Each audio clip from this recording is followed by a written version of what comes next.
তো দেখো মিঠি কি করছে। মিঠির বাবা আম খাচ্ছিল আর মিঠি দেখে দেখে মানে পাগল হয়ে যাচ্ছিল আম খাওয়ার জন্য। আর ওকে মানে মিঠিকে দেখে আরও খাচ্ছিল আর আমরাও খাচ্ছিলাম। তো ওর তো অবস্থা, মিঠির তো খাওয়ার জন্য পাগলই হয়ে যাচ্ছিল যে ওকে কেন দিচ্ছে না আম। দেখো ওর এক্সপ্রেশনটা দেখো কি করছে।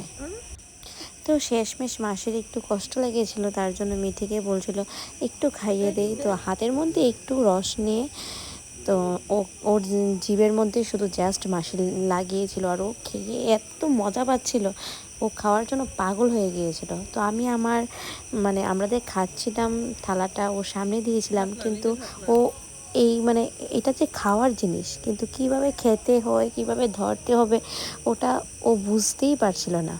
এখন তো ওর সামনে আমরা খাবারটা মুখের সামনে দিলে তারপর ও খেতে পারে, কিন্তু নিজের হাতে ধরে ওইটাও বুঝতে পারে না। কিন্তু মানে এক্সপ্রেশন এমন দেয়, মানে ও খাবে, সব খেয়ে ফেলবে। তো কষ্ট লাগছিল একটু।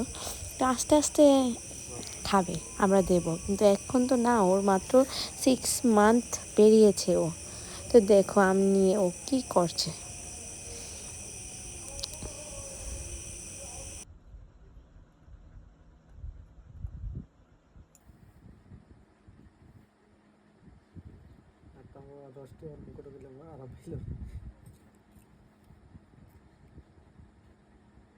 মানে কি, মানে কিটা কর, মানে এডিতে কিটা করে তাই এটা বুঝতে পারতেছে না।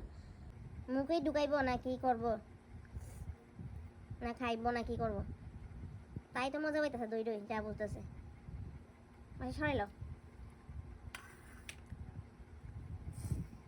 মানে সারা শরীর বড়াইব।